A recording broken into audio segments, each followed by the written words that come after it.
ശംഭോ മഹാദേവ. എന്താണ് മോളെ അനുരാധ, വണ്ടിയുടെ പണി തീർന്നാ? ടയർ പങ്ക്ചറായി. എന്നാ പിന്നെ വാ, വണ്ടി കയറാം, ഞാൻ കൊണ്ടാക്കാം. ശരി, ഓക്കെ.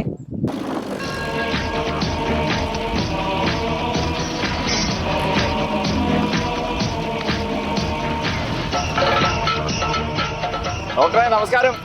Yes mister Induchoodan. എന്താ ഡോക്ടറെ, എന്തൊക്കെയുണ്ട് വിശേഷങ്ങള്? സുഖം തന്നെ. ഡോക്ടറെ ഒരു കാര്യം ചോദിക്കണം. ചോദിക്കേ, പിന്നെന്താ. ഇത് നമ്മുടെ ആളാ, അനുരാധ. അപ്പോൾ പുള്ളിക്കാരിക്ക് എന്തോ ഒരു POCDയോ അങ്ങനെ എന്തോ ഒരു പ്രശ്നം ഉണ്ട്. POCD അല്ല, PCOD ആണ്. PCOD കേട്ടാ. അപ്പം ഈ PCOD ഉണ്ടെങ്കിലേ മറ്റേന് പ്രശ്നമാവും എന്നൊക്കെയാണല്ലോ എല്ലാവരും പറയുന്നത്. ഡോക്ടർ അഭിപ്രായം എന്താ? എന്നിട്ട് വേണം തീരുമാനിക്കാൻ അവളെ കെട്ടണോ വേണ്ടയോ എന്നുള്ളത്. ശരി, PCOD അല്ലേ? ഇത് പൊതുവേ എല്ലാവരും ഒരു ധാരണയാണ്, PCOD ഉണ്ടെങ്കിൽ എന്തായാലും 100% വന്ധ്യത ഉറപ്പാന്നുള്ളത്. പക്ഷേ അങ്ങനെയൊന്നും അല്ല കേട്ടോ ഇന്ദുചൂടൻ.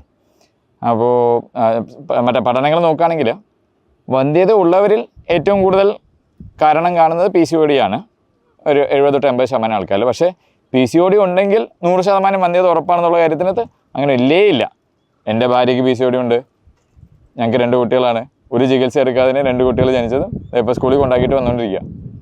അപ്പോൾ അങ്ങനത്തെ ധാരണകളുണ്ടെങ്കിൽ അത് വെറും തെറ്റായ ധാരണയാണ്. അപ്പോൾ അതുകൊണ്ട് PCOD ഉള്ളതുകൊണ്ട് ആളെ ഒഴിവാക്കേണ്ട കാര്യമൊന്നും ഇല്ല കേട്ടോ. അപ്പോൾ എൻജോയ്. ശരി ഡോക്ടർ, എന്നാ വളരെ നന്ദിയുണ്ട്, കാണാം കേട്ടോ. നമ്മളെ അനുരാധ ഇങ്ങനെ പോവാം, നമുക്ക് രജിസ്റ്റർ ഓഫീസിലോട്ട്. ശരി മോനെ, പോവാം.